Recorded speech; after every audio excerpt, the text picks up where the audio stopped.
Dan banyak orang yang percaya kalau Dajjal ini adalah Tuhan, guys. Halo guys, Assalamualaikum. Apa kabar? Semoga kalian sehat selalu. Kali ini aku akan membahas tentang asal-usul Dajjal dan bagaimana cara Dajjal mati terbunuh. Kalian penasaran? Oke, listen to my YouTube channel. Let's get the best information. Dikisahkan bahwa Dajjal ini adalah anak yang lahir dari keluarga penyembah berhala dari negeri Samirah, yakni negeri kecil di Palestina. Yang mana ayah, ibu, kakek, nenek, semua keluarga Dajjal ini adalah penyembah berhala. Dajjal ini adalah keturunan Yahudi, guys, dimana bapak sama ibunya si Dajjal ini sudah nikah selama 30 tahun tapi nggak kunjung dikaruniai seorang anak. Beberapa sumber mengatakan bahwa bapak sama ibunya si Dajjal ini sedarah, guys, dalam kata lain incest gitu. Setelah 30 tahun menikah, akhirnya lahirlah si anak yang bernama Dajjal. Tapi dia terlahir cacat.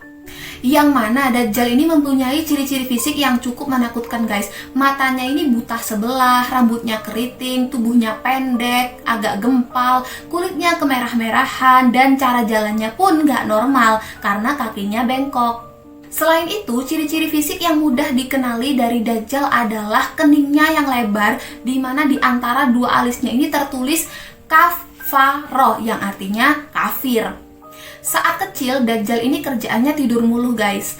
Tapi suatu ketika, dia ini pergi sendiri ke berhala, lalu dia tidur ke pangkuan berhala tersebut, guys.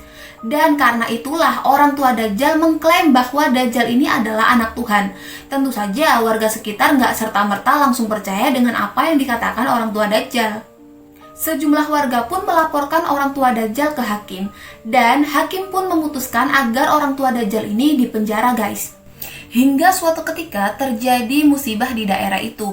Dajjal diselamatkan oleh malaikat Jibril dan ditempatkan di sebuah pulau yang tak berpenghuni di Laut Yaman. Lalu malaikat Jibril mengutus seekor makhluk berbulu lebat untuk merawat Dajjal. Dan saat si Dajjal ini sudah gede, dia memutuskan untuk berkelana, guys. Saat dalam perjalanan, Dajjal ini bertemu dengan Nabi Musa dan dia menamai dirinya sendiri sebagai Musa Samiri, yakni Musa dari Samirah. Dia pun mengajak Bani Israel untuk menyembah patung sapi. Tentu aja dong, Nabi Musa langsung mengusir si Dajjal karena khawatir pengikutnya bakalan tersesat ke jalan yang salah.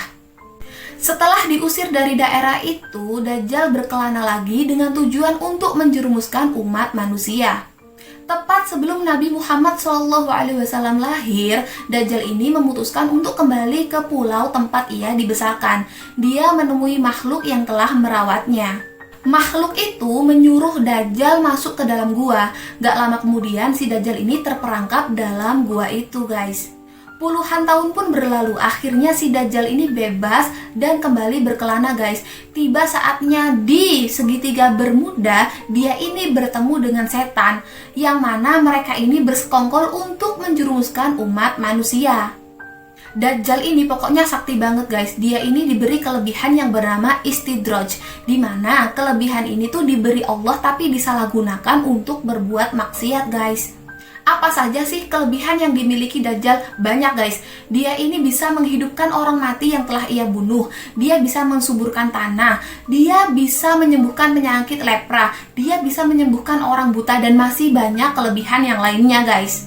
Nggak hanya itu, guys. Si Dajjal ini punya keledai warna putih yang bisa terbang. Telinganya ini setara 40 hasta dan cepet banget, guys. Satu langkah aja sama dengan 1 mil.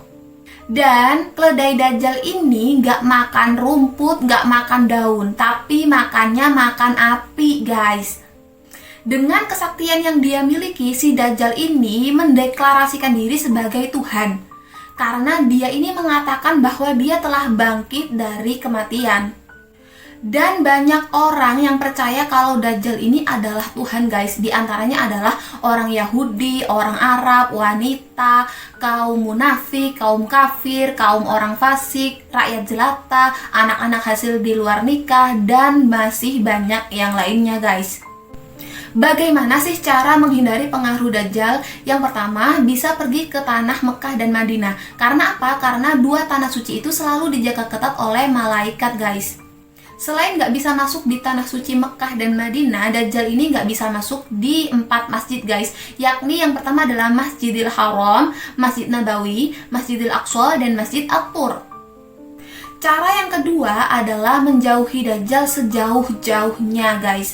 Karena apa? Karena nggak menutup kemungkinan orang yang paling alim sekalipun bisa terpengaruh Dajjal. Cara yang ketiga adalah menghafal 10 ayat pertama surat Al-Kahfi. Karena 10 ayat surat Al-Kahfi ini bisa melindungi diri kita dari pengaruh Dajjal. Cara yang keempat adalah rutin membaca doa di tasyahud akhir tepat sebelum salam. Yang mana doanya seperti ini. A'udzubillahi minasyaitonirrajim. Bismillahirrahmanirrahim. Allahumma inni a'udzubika min azabi jahannam wa min azabil qabri wa min fitnatil mahya wal mamati wa min syarri fitnatil masihid dajjal. Yang artinya, ya Allah, aku berlindung kepadamu dari azab jahanam, azab kubur, dari fitnah hidup dan setelah mati, dan dari kejelekan fitnah Masih ad-Dajjal. Kapan sih Dajjal ini keluar? Dajjal ini bakalan keluar kalau kekuatan kaum muslim ini sangat-sangat besar, guys. Dan tujuan dia keluar adalah untuk mengalahkan kekuatan tersebut. Sebelum Dajjal keluar, umat manusia ini diuji dulu sama musim kemarau yang sangat panjang, guys. Dimana nggak ada hujan, kelaparan, pohon-pohon pada kering semua. Dan kemarau itu pun berlangsung selama 3 tahun, guys, membuat banyak hewan yang mati. Lalu Dajjal pun bakalan keluar dari arah timur Persia yang disebut Khurasan. Kalau Dajjal ini sudah keluar, maka itu pertanda kiamat besar. Nabi Isa pun akan turun ke bumi, lebih tepatnya di Menara Putih di timur Damaskus. Tujuan Nabi Isa turun ke bumi adalah untuk mengajak orang-orang masuk agama Islam dan juga untuk membunuh Dajjal. Setelah turun ke bumi, Nabi Isa langsung menuju Baitul Maqdis. Di sana sudah ada Dajjal dan 70.000 pasukan Yahudi yang sudah dilengkapi pedang dan perisai. Saat melihat Nabi Isa, Dajjal ketakutan dan langsung melarikan diri. Nabi Isa pun mengejar Dajjal sampai ke gerbang Lut Timur, lalu membunuhnya. Dan Allah pun membinasakan orang-orang Yahudi pengikut Dajjal. Pembunuhan makhluk bernama Dajjal ini memang dilakukan di depan publik agar menunjukkan pada umat manusia bahwa Dajjal ini adalah makhluk yang lemah, yang bisa dikalahkan. Dia bukan Tuhan. Nah, begitulah sepenggal kisah tentang asal-usul Dajjal dan bagaimana cara kematian Dajjal yang aku rangkum dari beberapa sumber. Kalau kalian penasaran dengan suatu cerita, kalian bisa request di kolom komentar. Bila mungkin ada kesalahan informasi, aku mohon maaf dan mohon koreksi, karena aku sendiri adalah manusia tempat salah dan tempat lupa. Kalau kalian suka video ini, kalian bisa like, comment, dan subscribe. See you next time, dan wassalamualaikum.